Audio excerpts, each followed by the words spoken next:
की थी और हम मैडम मलिक का भी यहाँ धन्यवाद करना चाहेंगे और स्वागत करना चाहेंगे। और अब आगे ऑडिशन के लिए हम डॉक्टर इला गुप्ता, आप प्लीज स्टेज पर आइए और आगे की कार्यवाही देखिए। Good evening everybody, a very warm welcome in today's evening function, which is being organized by WOW, as Purnima ji has already told you. So today it is a great opportunity, which is bringing medical and non-medical group under one roof, with an amalgam of events from educating messages to mind-cooling entertainments. Delhi Gynae Forum has come a long way since its inception in 2000. Now, this association not only having branches in East, West and South Delhi, but also a side branch like WOW India. WOW India has managed to start with the 2 events in a year to honor women achievers by giving Excellence and Lifetime Achievements Award in different fields. Now, it's a moment of joy for all of us when WOW is starting its first oration today. For that, I would like to invite Dr. Urmil Sharma and Dr. Sharda Jain to the stage, and I request Dr. Aruna Saxena to please escort them to stage.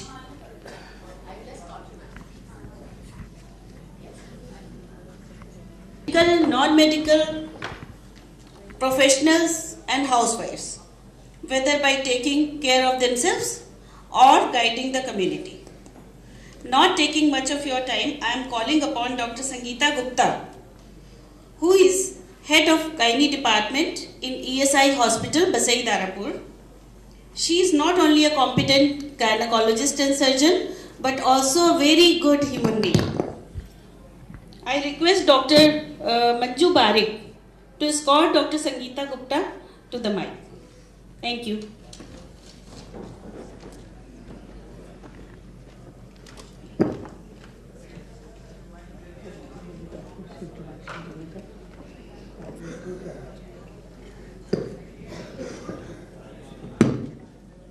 It's a great pleasure that Delhi Gynecologist Forum and the WOW India is starting a first oration.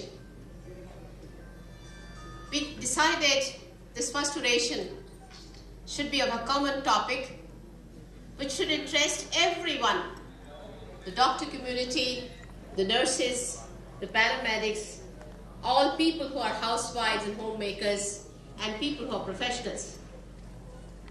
Our ladies are dying like cats and dogs. We've really come a long way. And to address this particular thing, we have Dr. Sangeeta Gupta, who is head of the department of all ESI hospitals in Delhi. The maternal mortality is very dear to her heart, and this first oration goes to her. I think all of us, you will give her a big hand before she starts this particular thing. Dr. Sangeeta Gupta. Good evening, everybody. It's a great pleasure and honor to be here for addressing this August gathering on a very important topic, maternal mortality, which is a concern to all of us. I thank the organizers and chairpersons to give me this opportunity. Lights off, please.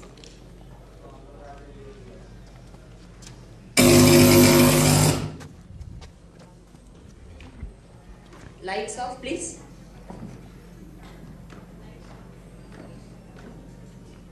Smita Patil, a film actress, a women activist who also died after childbirth due to DIC.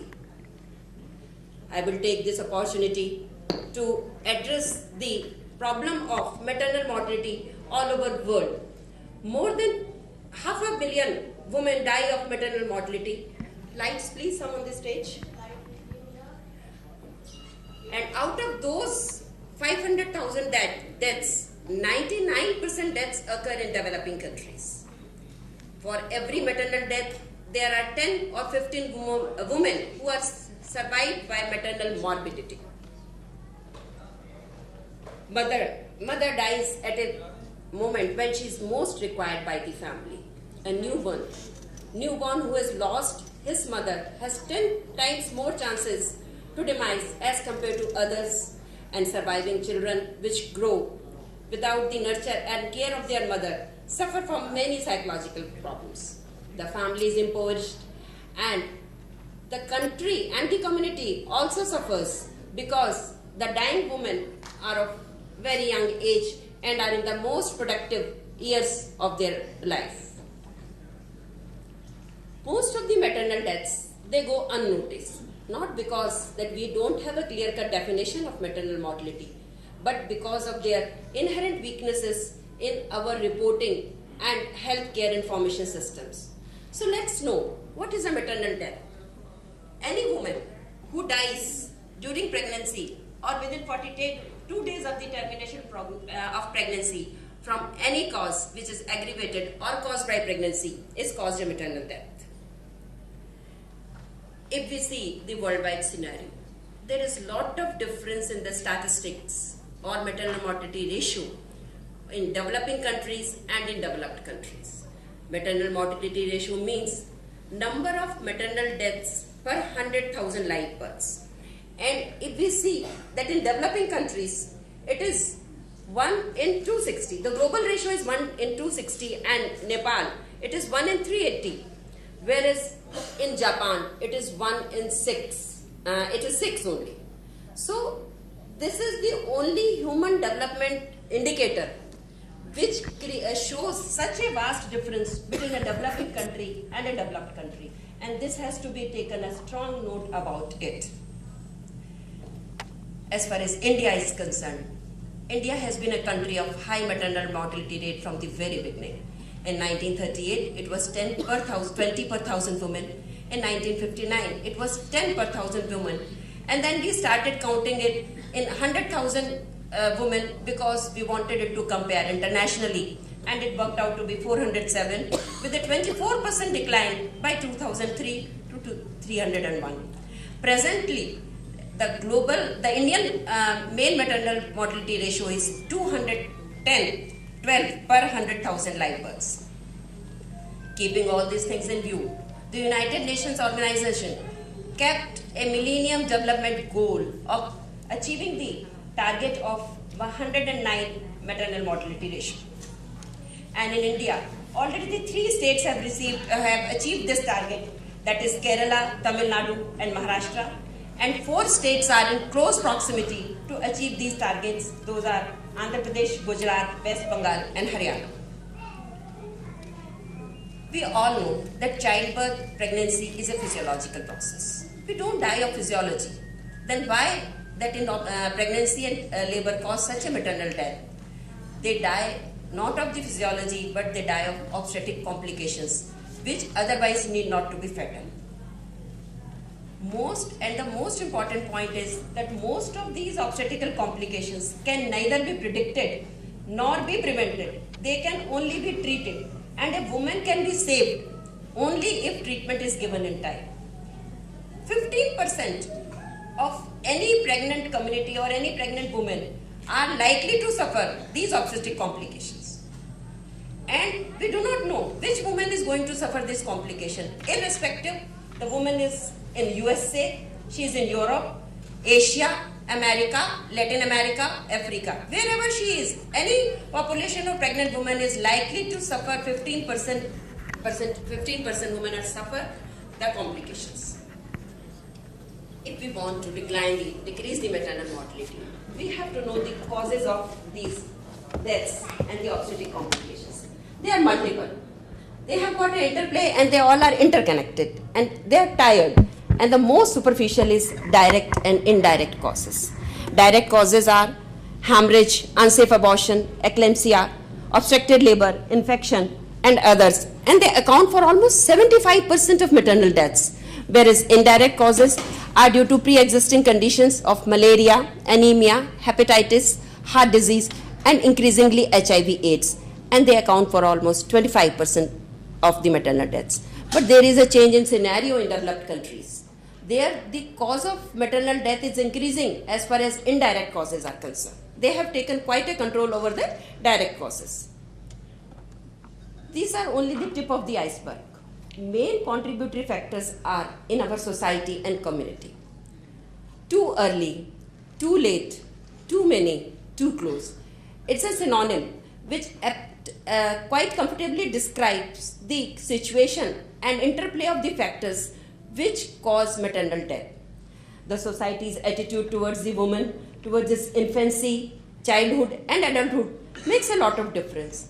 The social esteem of the woman also depends upon the respect given by the community, the social, culture, economic and political ethos of the community, and on all these factors the maternal death depends. There are other contributing factors also, like ineffective healthcare services, inadequate obstetric care, inadequate essential supplies and poor maternal mortality audit. As I told you before that there is quite a decrease in the maternal death in West. Why so? How can they achieve this? By effective treatment of obstetric complications like antibiotics for infection, blood donation for hemorrhage and improved obstetric care. Mother and child, they make a large chunk of our Indian population. So, and they are very vulnerable group also. So keeping this in focus, from 1950 only, all the health programs are oriented towards mother and child care. But there is a tremendous change in the focus on maternal mortality right from 2005 April when RCH2 and NRHM program was introduced to take care of it. To assess the progress of any health systems, we require statistics and targets. We have a target that we should give 100% antenatal care to all women and 80% deliveries should be institutional deliveries and 100% deliveries should be safe deliveries. A safe delivery is a delivery which is conducted or which occurs either at an institution or is conducted by a skilled birth attendant, not by a trained birth guide. So we are only able to achieve 50% of our target as far as institutional deliveries are concerned and safe deliveries are concerned. It is very clear from this map that in states where we have been able to get the institutional delivery for 75%, we have already achieved the Millennium Development Goals. So our aim is to increase the institutional deliveries, then only we can decrease the maternal death. Family planning itself, if an effective family planning services are given and one is guaranteed, the total family planning need to be complete, we can decrease the maternal mortality rate by 25% alone by family planning methods. But the situation is totally different. 40% pregnancies are unplanned pregnancies, out of which 50% are aborted. 46 million induced abortions are there and 20 million abortions are unsafe and most of them are in developing countries. About 9% of maternal deaths are due to these unsafe abortions. Then, this graph shows that in developed countries, only 0.5% abortions are unsafe abortions. But in developing countries like India, 21% abortions are unsafe abortions, and from 2003 to 2008, rather there is a borderline increase in number of unsafe abortions, and this is an area of great concern to all of us. We have to ensure that every pregnancy is wanted and every abortion is. What is the best to eat, how to increase your hemoglobin, and I think what you have said, Sunita Mittal has done 12 by 12 at that age. Not only that, right from beginning and during pregnancy, and I think we can do wonders if we look after the people, to talk much about it and focus on those things than to go on through telling us the things like cereals which are really spoiling the family, so that we can do that. Thank you ever so much. Doctor Sharma आप भी please उधर जाइए और doctor Lakshmi, doctor ज्योति भास्कर आप लोग भी stage पर आइए, डॉक्टर रश्मि, डॉक्टर इंदु त्यागी मालती आप लोग प्लीज पीछे अपनी ड्यूटी संभाल लीजिए। और अब हम I said you must give the will. In the last 60 years हमने क्या गरीबी हटाई? You must only give a dictum that there should be no home delivery, and you find that things have really changed. The Asha scheme also has come from there, and I think each one of us the political commitment, the commitment in the community, and the commitment to have the doctors have to really go on. And I think what she has summed up, it has been a really great. Dr. Sangeeta.